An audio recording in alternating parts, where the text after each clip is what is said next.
Juste pour faire écho aussi à ce que dit Marie-Neige, donc laissez éventuellement effectivement vos coordonnées pour qu'on puisse vous recontacter pour les prochaines initiatives, et notamment là on peut annoncer déjà la prochaine. Je pense qu'il va falloir effectivement qu'on réfléchisse collectivement à mettre en musique tout ce que les unes, les uns et les autres ont envie de faire pour faire reculer la vague brune, et on donne rendez-vous aussi à un maximum de personnes dans 15 jours, le jeudi 28 novembre, à partir de 18h, à l'Amphi 33, donc c'est juste à côté d'ici, et pour qu'on puisse, avec toutes celles et ceux qui sont prêts à s'engager avec nous et à proposer des idées, pour qu'on puisse justement aller partout où on a besoin de nous, partout où on a envie d'aller pour reprendre la main face à l'extrême droite. Donc rendez-vous aussi dans 15 jours, jeudi 28 novembre, en assemblée générale du comité local du Nouveau Front Populaire, à l'Amphi d'à côté, et j'espère qu'on sera encore nombreux pour cette fois-là élaborer nos actions collectivement.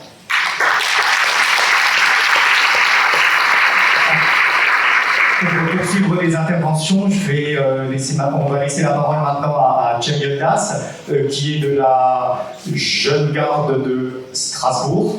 C'était dans cet ordre-là ? Donc qui est de la Jeune Garde de Strasbourg, et qui, j'imagine, va nous parler de la manière de lutter contre l'extrême droite, y compris dans la rue, puisque notre slogan, dans la rue, dans les urnes, mais déjà dans la rue du tout. Je ne vois pas. Alors bonjour à toutes et tous. Bon, je me lève parce que sinon on ne voit pas à cause de l'écran. Alors moi c'est Jem, je suis porte-parole de la Jeune Garde. Raphaël il vous a un petit peu parlé avant de la Jeune Garde. On est un collectif antifasciste présent dans différentes villes. On est présent en Alsace, à Strasbourg, à Paris, à Lille, à Montpellier, à Marseille, à Aix.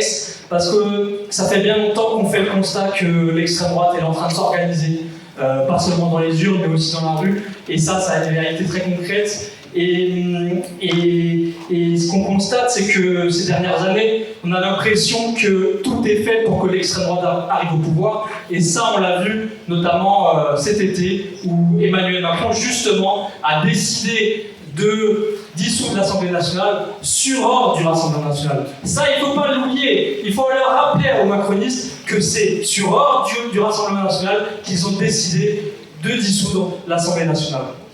Et ce qu'on constate également, c'est que l'extrême droite a avec lui le pouvoir de l'argent. On pense notamment à un milliardaire qui s'appelle Vincent Bolloré. Et Vincent Bolloré, il a décidé de sortir l'artillerie lourde pour mettre l'extrême droite au pouvoir. C'est-à-dire qu'il a acheté chaînes de télé sur chaînes de télé, CNews, Canal+, C8, des chaînes de radio comme Europe 1. Il a acheté aussi des manuels scolaires pour embrigader la jeunesse. Et parfois, on milite dans différents terrains, on milite en ville, on milite dans les campagnes, et on se dit que malgré tout ce qu'on fait, toutes les solidarités qu'on est en train de construire, ça marche pas. On a l'impression que l'extrême droite avance d'année en année et qu'on fait face à un rouleau compresseur, que c'est le sens de l'histoire justement.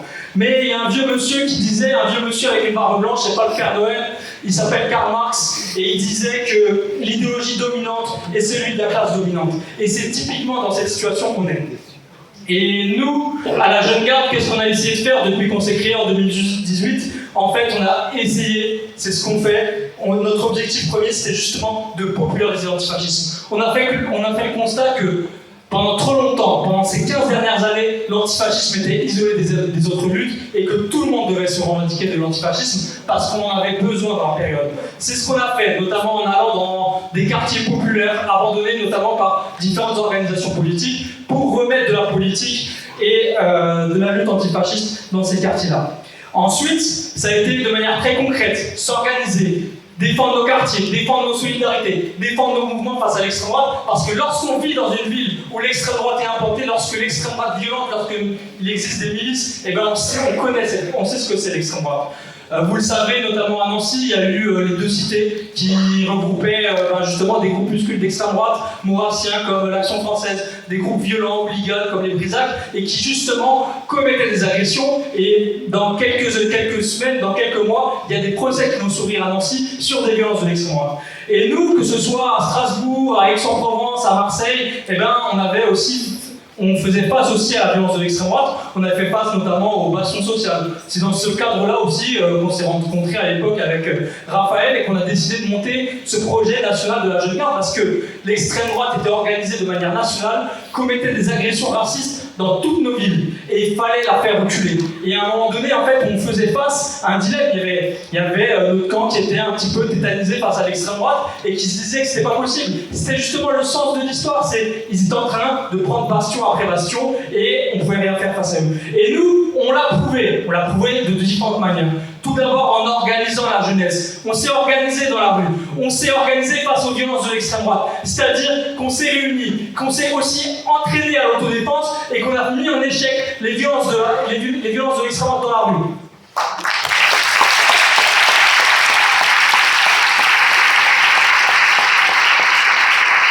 Ensuite, d'une manière, on va dire, plus classique dans la politique, on a organisé l'unité. On n'a pas attendu que Fabien Roussel, Jean-Luc Mélenchon, Marine Tondelier ou Olivier Faure se mettent autour d'une table pour créer l'unité. Nous, on l'a fait à la base, avec les militants, et c'est ça qu'il faut faire.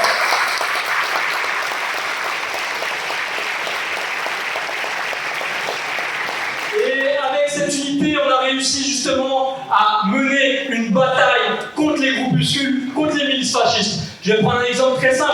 À Lyon, il y avait 6 locaux d'extrême droite. Et on les a fait tous fermer. Ça a mis du temps, mais on y arrivait. Par du travail militaire.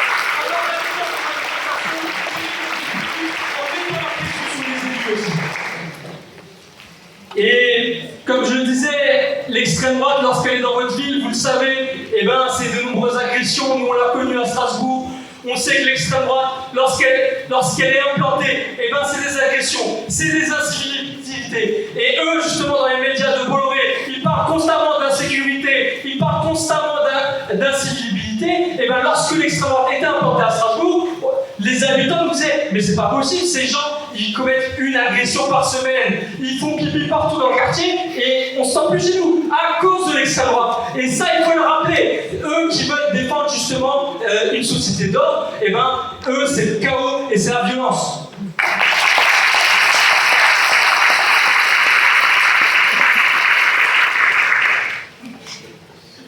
Et effectivement, on a réussi, avec un petit sursaut, à justement mettre en place le nouveau Front populaire. On a réussi à être devant l'extrême droite. Et pour tout ça, je vous félicite, je nous félicite, parce qu'on nous avait dit qu'on n'allait pas y arriver. Et on l'a fait. Mais en fait, ce qui nous tend au nez, c'est ce qui arrive, c'est l'élection de 2027, où justement, comme je l'ai dit, on prédit une victoire de Marine Le Pen. Mais nous, on ne va pas se laisser faire, on va s'organiser, que ce soit dans la jeunesse, dans les lycées, dans les CFA, dans les universités. On va s'organiser dans les usines aussi pour porter partout la parole antifasciste, la parole aussi d'une vision d'une gauche de rupture. Parce que je vous le dis, en fait, ce qui a été pendant longtemps le meilleur allié de l'extrême droite, c'est la confusion. L'extrême droite, elle amène énormément de confusion, mais à gauche aussi, on en a eu. Lorsque des personnes se sont et qui ont trahi, qui n'ont pas hésité à trahir, qui ont fait le CICE, qui ont donné des milliards aux entreprises sans aucune garantie d'emploi, qui ont fait la déchéance de nationalité, enfin qui ont essayé de voter la déchéance de nationalité, ceux qui ont tué Rémi Fraisse à Sivens.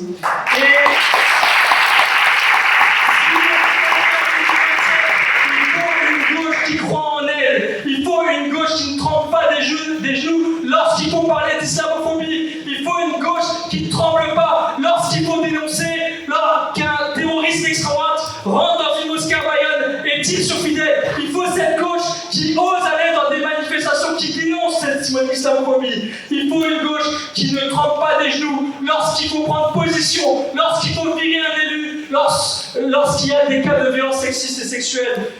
Il faut cette gauche qui ne tremble pas des genoux, qui ose dénoncer ce qui se passe actuellement à Gaza, en Palestine, au Kurdistan.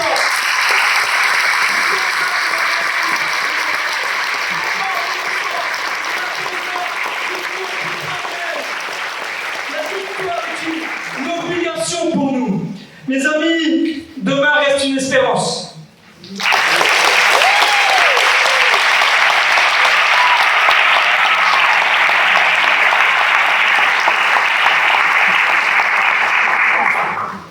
Alors,